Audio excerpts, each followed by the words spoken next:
You know how sometimes you can fall head over heels for someone and simultaneously harbor a strong dislike for them?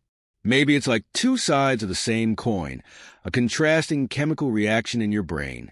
I work as a mid-level manager for a chain of large retail stores. My job mainly involves liaising with external contacts, so I don't directly oversee anyone on the team. Because of this, the day-to-day happenings within the store rarely affect me. When I began dating Tiffany, a sales associate, I wasn't particularly concerned about people finding out. Since I wasn't her superior, there was no real scandal attached to our relationship. Although we weren't flaunting it for everyone to see, we weren't exactly hiding it either. In an environment where gossip spreads like a raging wildfire, especially among the women on the team, it wasn't long before the word got out. After a year of dating, Tiffany and I were planning our wedding. To be fair, it might have stayed under wraps longer if she hadn't confided in a coworker. But, as you'd expect, one secret shared with a friend quickly becomes common knowledge among the staff. Our relationship was amazing. We were deeply in love, had an intimate connection nearly every night, and never argued. Tiffany was gorgeous. She had a figure that turned heads and a face that lit up the room. She was also dedicated to her job, often arriving an hour early and leaving an hour ahead of her scheduled time.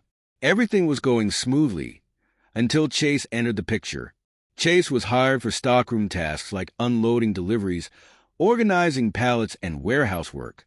At first glance, he seemed perfectly ordinary, taller and broader than me, with a fit physique and an unremarkable face. However, he was a shameless flirt. Rumors started flying that he'd tried his luck with nearly every woman in the store. His routine was simple. Charm one of them, win her over temporarily, and when things inevitably fell apart, move on to the next. I wouldn't have cared about Chase if he hadn't taken an instant disliking to me. From the start, he would throw out sarcastic remarks or sly jabs for no apparent reason.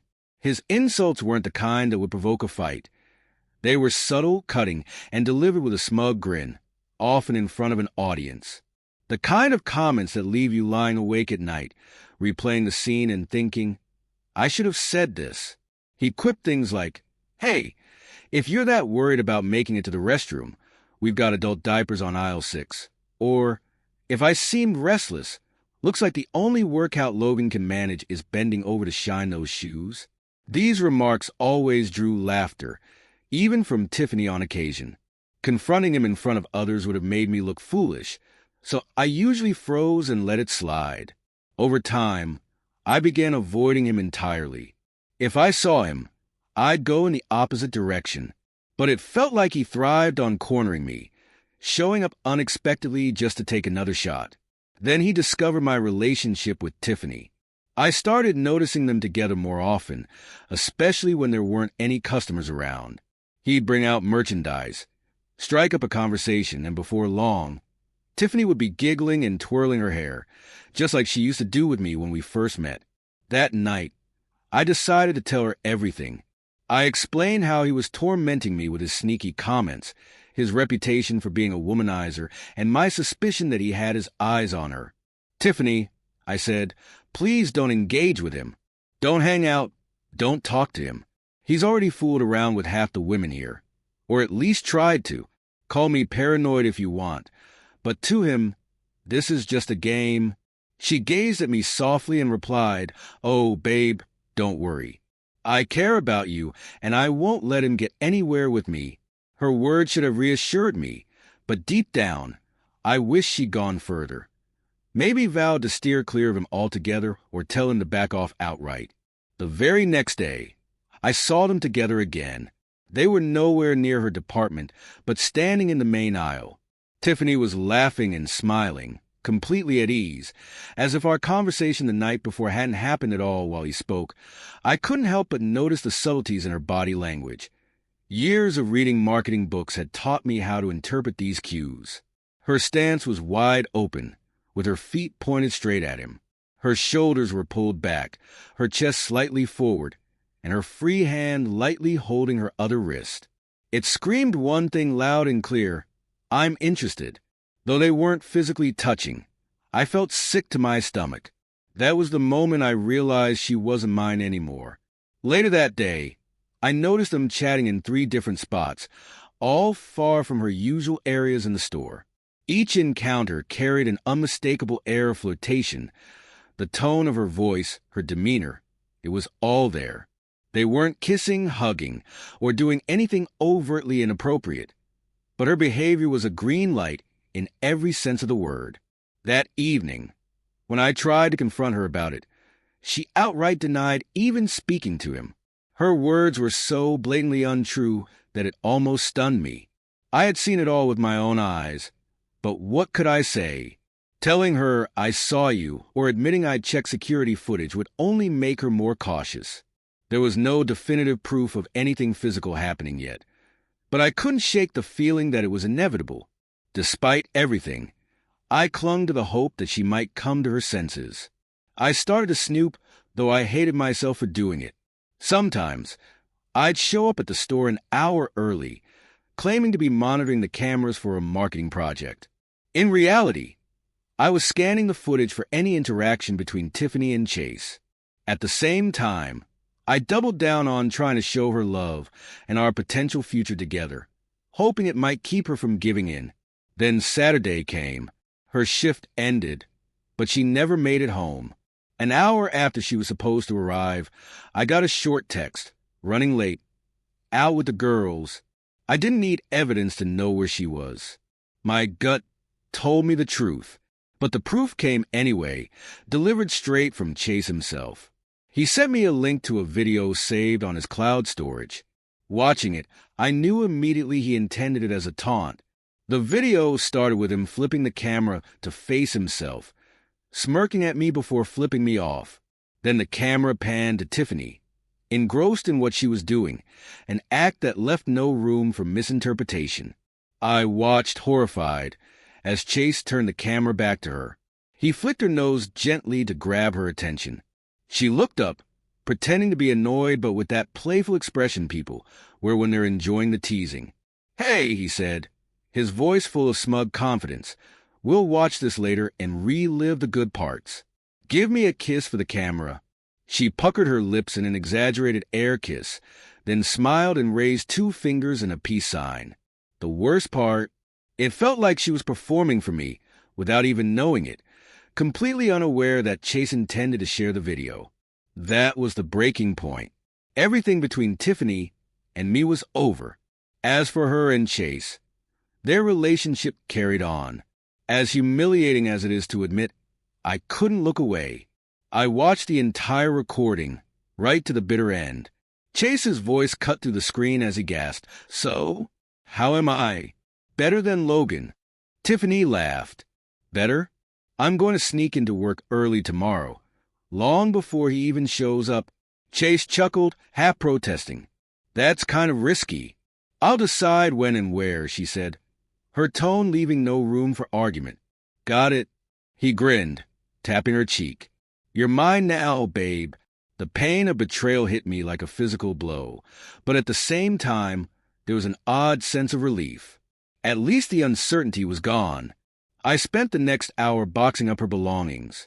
3 boxes and a duffel bag later, I drove to her parents' house, left everything on their porch, rang the doorbell, and got out of there before anyone could see me. As I drove off, I saw her father step outside, look down at the pile, and shake his head. At home, I reached for a bottle of gin she'd once given me as a gift. I was about to unscrew the cap when a wild thought crossed my mind. Chase would undoubtedly use this to humiliate me at work the next day. He'd be waiting, smug and triumphant, ready to rub it in front of the entire team. He was counting on me being too ashamed to respond, to slink away quietly and let the whispers of others haunt me. But that wasn't going to happen. That I couldn't shake the plan that had rooted itself in my mind, no matter how absurd it seemed. Determined, I turned off my phone, disconnected the doorbell, locked myself inside, and stuffed some makeshift earplugs in my ears. The silence was absolute, and I slept soundly for the first time in a while. Unbeknownst to me, Tiffany spent over an hour outside my door, screaming and pounding like her life depended on it. My neighbors filled me in later, describing her emotional breakdown, but honestly, I didn't care where she ended up that night. The next morning, I headed to work, parking a block away to avoid drawing attention. Clutching a paper bag, I approached the entrance and saw Chase surrounded by a group of warehouse workers and some female staff members. Their faces hinted at anticipation. They were eager to see my reaction. Putting on my best performance, I beamed at Chase and called out cheerfully, "Hey, Chase! Thanks, man. You saved me a whole lot of trouble." I pulled the bottle of gin out of the bag and extended it toward him. "Here, have a drink. Hell, you can even share it with my ex if you want. Don't worry. This one's from home, so no one can accuse me of swiping store stock." He stared at me, clearly caught off guard. "What are you talking about?" he stammered, blinking in confusion. I leaned in with a knowing grin. "Oh, you don't get it? Let me break it down. For a long time, I wanted to break things off with Tiffany, but she never gave me a good enough reason. I felt guilty about ending it without cause. Then you came along, chasing after her. I stayed quiet because I didn't want to spook you. If I had said anything, you might have backed off, and I would have been stuck with her forever. But thanks to you, I finally had the perfect excuse to cut ties." I smiled wider, savoring the moment. "You've done me a favor, man. I'm free now. Completely free. So, really, thanks for handling all the hard work." Chase squinted at me, baffled. "What the hell are you talking about? What plan?" Feigning surprise, I replied, "Wait, you mean you didn't figure it out? Come on, I thought it was obvious. I just let things run their course, because I knew you'd give me exactly what I needed to end things with her. It's kind of funny, isn't it? She's the only one who really loses here, but at least I don't look like the bad guy." I glanced around at the onlookers, warehouse workers, sales associates, and others. Some stared with wide eyes, while others chuckled or whispered among themselves. Then my attention shifted to one of Chase's co-workers, who was holding a phone with a distinctive case. "Oh, hey," I said, pointing. "Has anyone seen that infamous little clip yet? Mind if I take a look?" The co-worker froze as I snatched the phone from his hand. My adrenaline surged, but I forced myself to stay calm. Quickly navigating the phone's gallery, I found Chase's private folder of videos. My fingers trembled as I hit send to all contacts and tapped OK. Feigning confusion, I muttered, "Whoops. Wait a second. Oh no. Looks like I might have pressed something by mistake." Then, with calculated nonchalance, I hit play. What followed was a spectacle. Within seconds, Chase's so-called moment of triumph had transformed into a public disaster.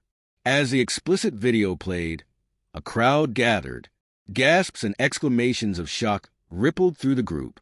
One of the female employees, clutching her phone, let out a horrified cry. "Wait, you sent that to all his contacts," she shrieked. "Oh my God, my husband's in his contacts too." Another woman groaned, "Mine as well. What the hell?" Within minutes, chaos erupted. 5 women were yelling at Chase, at me, at anyone who would listen. But the real bombshell came when it was revealed that the folder didn't just contain Tiffany's video. It included footage of Chase with several other married women from work.